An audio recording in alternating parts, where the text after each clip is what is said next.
Strategies में हम क्या डिस्कस कर रहे थे कि नई नई स्ट्रेटजीज़ होती हैं। फर्स्ट पॉइंट था हमारा एग्रीकल्चरल टेक्निक, कि हम कौन सी टेक्निक लेकर आएँ जिससे हमारी जो कृषि है उसमें विकास हो सके, ठीक है, नए नए ढंग को अपनाएं। सेकंड पॉइंट आता था हमारा इनपुट पैकेजेस। इनपुट पैकेजेस का मतलब था कि हम कैसे इनपुट्स उसमें यूज़ करें कि हमारी प्रोडक्टिविटी जो हो बेटर हो। तो उसमें हम HYV सीड्स, अपने यंत्र वगैरह यूज़ करते हैं, जो हम रासायनिक पेस्टिसाइड्स वगैरह यूज़ करते हैं, उन सबको अच्छे से यूज़ करें ताकि उत्पादन में वृद्धि हो सके, ठीक है। थर्ड पॉइंट आता है हमारे पास इंस्टीट्यूशनल रिफॉर्म्स।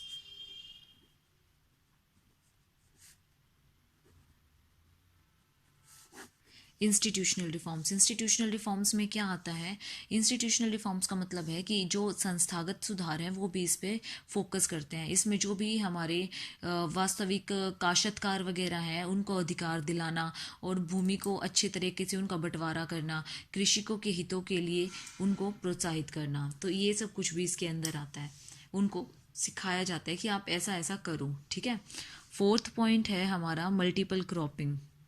अगर हम मल्टीपल क्रॉपिंग करते हैं, मतलब अगर हम एक ही क्रॉप को उगाते रहते हैं ना बार बार बार बार, तो वो हमारी क्या हो जाती है, फिर उसकी कल्टीवेशन, जो उसकी कल्टीवेटिव पावर है वो कम हो जाती है और उस पर इतनी अच्छी फसल नहीं उग पाती है। लेकिन जब हम उस पर डिफरेंट डिफरेंट फसलों का उगाते हैं ना, अभी एक फसल उगा रहे हैं, अभी बाजरे की, फिर गेहूं की, फिर चावल की, इस टाइप से अगर हम फसलें उगाते हैं तो हमारी जो प्रोडक्टिविटी है वो अच्छी भी होती है और हाई क्वालिटी की भी होती है, ठीक है।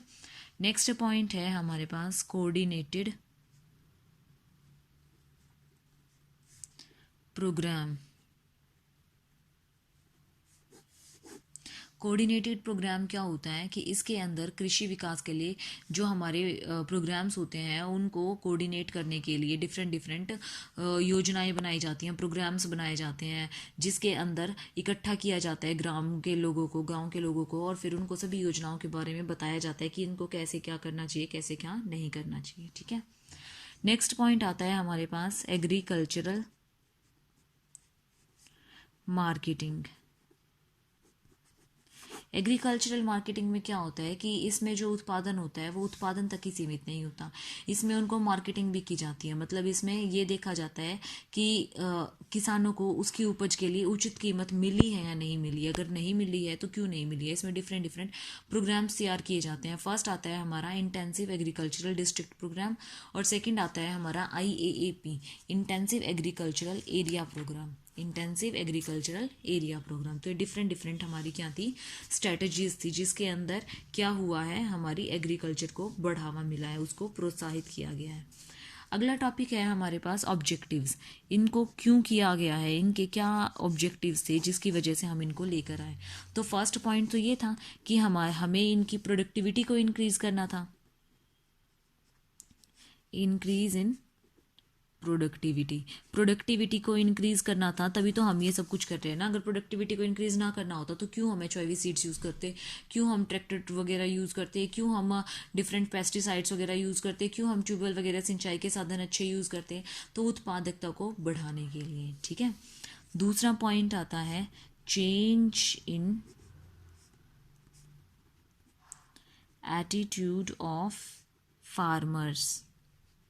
फार्मर्स का दृष्टिकोण चेंज करने के लिए फार्मर क्या यूज़ करते थे पहले, अपने आप अपने जो भी उन्हें टेक्निक्स पता थी उनको यूज़ करते रहते थे, लेकिन अब क्या यूज़ करते हैं वो, ऐसे उन्हें प्रेरित किया गया है, ऐसे उन्हें तैयार किया गया है कि वो वैज्ञानिक जो साइंटिफिक टेक्निक्स हैं उनको यूज़ करने के लिए बढ़ावा दिया गया है उनको, मतलब वो उसको यूज़ करें उसको अच्छे से, ताकि उन्हें पता चले कि इससे क्या चेंज होते हैं, क्या चेंज नहीं होते हैं। थर्ड पॉइंट आता है हमारा डेवलपमेंट ऑफ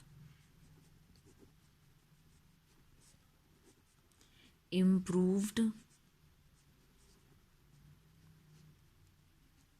प्रैक्टिसेस, सुधरे तरीकों का विकास। देश में जो हमारे अनुसंधान है उनकी सहायता से हम कृषि के सुधरे तरीकों का विकास कर सकते हैं, मतलब कृषि को सुधार सकते हैं। Fourth point suitable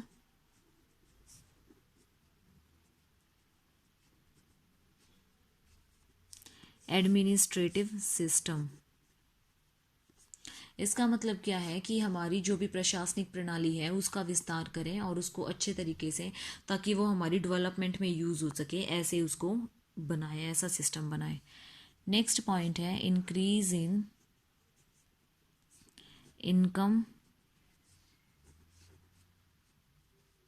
of farmers, farmers की इनकम को इंक्रीज़ किया जाए ताकि उनका जो रहन सहन है वो बढ़ सके, उनका सामाजिक विकास हो सके और उनके आधार को सुदृढ़ बनाया जा सके।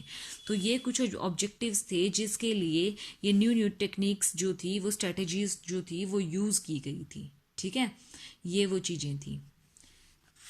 अब हमारा नेक्स्ट टॉपिक आता है ग्रीन रिवॉल्यूशन, हरित क्रांति।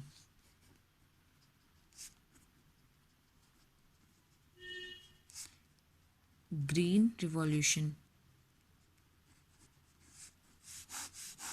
हरित क्रांति। ग्रीन रिवॉल्यूशन, हरित क्रांति क्या होता है हमारे पास, अगर आपको कुछ थोड़ा बहुत पता है तो इसमें क्या होता है, इसमें ये होता है कि हमारी जो हरित क्रांति जो थी वो 1968 में उन आश्चर्यजनक परिवर्तनों के लिए प्रयोग में लाई गई थी जिससे कि हमारे खाद्यान्नों में, भारत के खाद्यान्नों में जो उत्पादन है वो कंटिन्यू चलता रहे और क्या हो सके, इंक्रीज हो सके। बेसिकली इससे क्या हुआ था कि हमारे जो कृषि उत्पाद में बहुत ज़्यादा वृद्धि हुई थी, जो कृषि की नई नीतियों के कारण हुई थी। तो इसीलिए न्यू स्ट्रेटेजीज जो हमने अडॉप्ट की थी उनके कारण हुई थी। तो एकदम से इतनी ज़्यादा वृद्धि हुई कि इसको क्या नाम दे दिया गया, हरित क्रांति नाम दे दिया गया। क्योंकि आपकी जो कि कृषि होती है वो हरी होती है और एकदम से इस टाइप से हुई है कि एक क्रांति सी आ गई एकदम से, इसीलिए इसका नाम क्या रख दिया गया, हरित क्रांति रख दिया गया। इसमें बेसिकली आपका क्या अभिप्राय है, फर्स्ट इसमें कृषि में अधिक वृद्धि करना है और दूसरा कि उत्पादन के ऊंचे स्तर को, उत्पादन के हाई लेवल को मेंटेन किया जा सके। बेसिकली हरित क्रांति ये होती है। ठीक है, इसके इफेक्ट्स क्या क्या हुए। फर्स्ट इफेक्ट है इसका इंक्रीज इन प्रोडक्शन। हरित क्रांति का दूसरा नाम क्या है, इंक्रीज इन प्रोडक्शन। जब प्रोडक्शन में इंक्रीज हुआ है तभी तो हरित क्रांति हुई है ना, अगर प्रोडक्शन में इंक्रीमेंट ना हो तो हरित क्रांति भी नहीं होगी। ठीक है, सेकंड पूंजीवाद खेती या फिर कैपिटलिस्टिक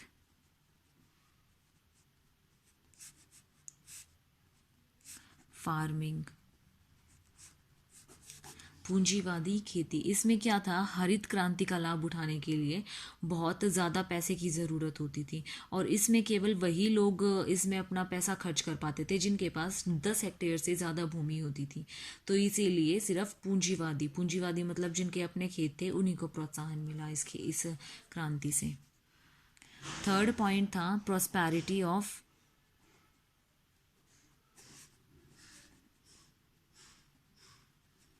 फार्मर्स, किसानों की समृद्धि।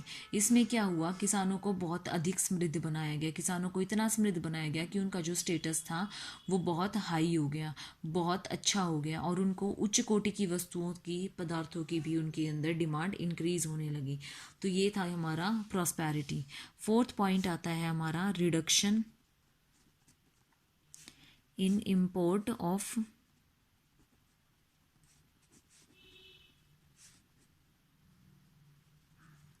इससे क्या हुआ कि हमारे जो भी हमारे प्रोडक्ट्स थे, इंपोर्ट हम करते थे, वो डिक्रीज़ हुआ हमारा इंपोर्ट। क्यों, क्योंकि हमारी प्रोडक्टिविटी इंक्रीज़ हो गई, अच्छी हो गई।